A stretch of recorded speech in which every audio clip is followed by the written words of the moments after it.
Salut tout le monde, c'est Wayne, j'espère que vous allez bien, installez-vous tranquillement. Aujourd'hui on va parler du Free Comic Book Day.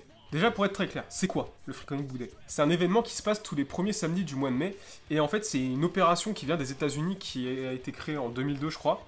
En fait c'est pour encourager les gens à aller dans les comic shops, voilà, acheter des comics comme d'habitude, et en plus vous avez des petits cadeaux, ça motive les achats, et voilà, ça permet de soutenir une économie qui est un peu compliquée. En 2014, l'opération du Free Comic Book Day est arrivée en France sur le même principe, pour soutenir les libraires, voilà, vous faites vos achats tranquillement, et en plus on vous donne des petits comics gratuits, des échantillons que les éditeurs font faire spécialement pour l'événement, et ça permet de soutenir l'économie en France. Cette année, le Free Comic Book Day a été déplacé au 4 juillet parce que vous savez quoi, confinement au mois de mai, c'était pas possible, tout ça. Donc ce samedi-là, ce samedi 4 juillet, c'est le Free Comic Book Day, donc c'est une énorme invitation pour vous qui regardez cette vidéo. Soutenez vos libraires indépendants. La crise du Covid a été très compliquée pour tous les libraires. 99% d'eux qui n'ont pas de site n'ont pas pu avoir de rentrée d'argent pendant les 2 mois de confinement et même après, parce que les gens vont moins sortir, c'est normal. Et donc voilà, c'est le moment ou jamais de soutenir votre libraire indépendant. Montrez-leur que l'économie du comics fonctionne, que la communauté comics en France, elle est là, elle existe. Et dites-vous qu'au-delà d'avoir des petits comics gratuits en plus de vos achats, vous allez juste soutenir l'économie et le fait de dire que vous pourrez continuer à acheter des comics en librairie indépendante parce que si ça continue comme ça, de plus en plus de librairies vont mourir et tout va être centralisé et c'est pas du tout ce qu'on veut. En plus de ça, dans cette vidéo, on va parler de tous les titres qui sont dispo pour le Free Comic Book Day 2020. Alors comment ça marche? Vous savez qu'en France, donc il y a des éditeurs qui font importer les titres des États-Unis en France et qui les publient sous un autre, comme Urban qui importe d'ici, tout ça. Et donc là, chaque éditeur a un titre à proposer. Je crois que les années précédentes, ils en avaient 2 chacun. Mais là, il y a peut-être plus d'éditeurs qui participent, donc on limite le nombre. Parce que si c'est pour avoir 50 titres en tout, c'est quasiment impossible à gérer. Et il y a aussi le fait de collectionner tous les titres du Free Comic Book Day. Cette année, il y en a 8, 12, il y en a 14. Donc voilà, faites-vous la course pour avoir les 14. Vous allez voir que la plupart du temps, les titres qui sont proposés, c'est soit pour annoncer des choses qui vont sortir prochainement en VF et qui vont arriver, qui ne sont pas encore publiés, soit c'est pour pousser des titres qui ne sont pas assez connus parce qu'il n'y a pas eu assez de pub autour. Ça veut pas dire qu'ils sont mauvais, juste au contraire, ils sont plutôt bons s'ils sont mis dans les titres là, mais c'est qu'ils n'ont pas eu assez de pub et que les gens ne les connaissent pas. Dans l'ordre, on va commencer avec Ankama, et typiquement c'est un exemple du second cas, avec un titre qui s'appelle Carbone et Silicium, que je ne connais pas du tout.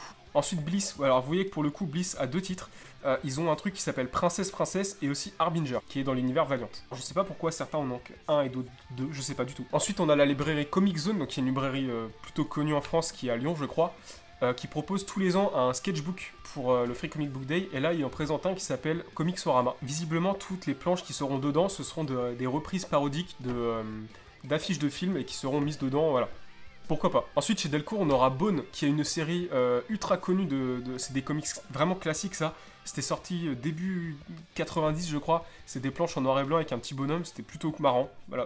En fait, ça illustre l'histoire des comic strips américains. Ensuite, pareil, chez Delcourt, on aura Blade Runner 2019. Ça, je connais pas. Donc, vous connaissez la franchise Blade Runner, mais le comics, j'ai pas du tout suivi. Ça m'intéresse plutôt pas mal. Ensuite, chez Glénat, évidemment, ils sortent le Lady Mechanica, mais là, c'est la série Sangré, donc il doit correspondre. Donc, si c'est pas publié en France, ça va arriver sous le tome 7, je pense. Tome 7 ou tome 8.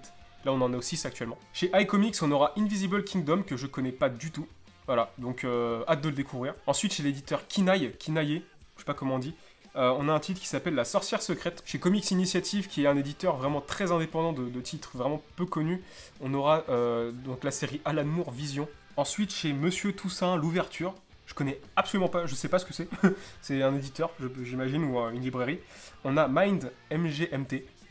Je connais pas du tout. Ensuite, on passe chez Panini qui nous remet de la sauce Spider-Man parce que pourquoi pas. Panini qui a 2 séries Spider-Man, la première qui est Spider-Man et Venom, et la deuxième qui est donc un truc ultra connu, le Spider-Man de J.J. Abrams, Spider-Man et Absolute Carnage. J'imagine que ça sera sous la forme d'un flipbook, donc on aura les 2 histoires qui seront collées l'une derrière l'autre. Donc ça, typiquement, je pense que ce sera le titre avec celui d'Urban qui sera le numéro 1 Target.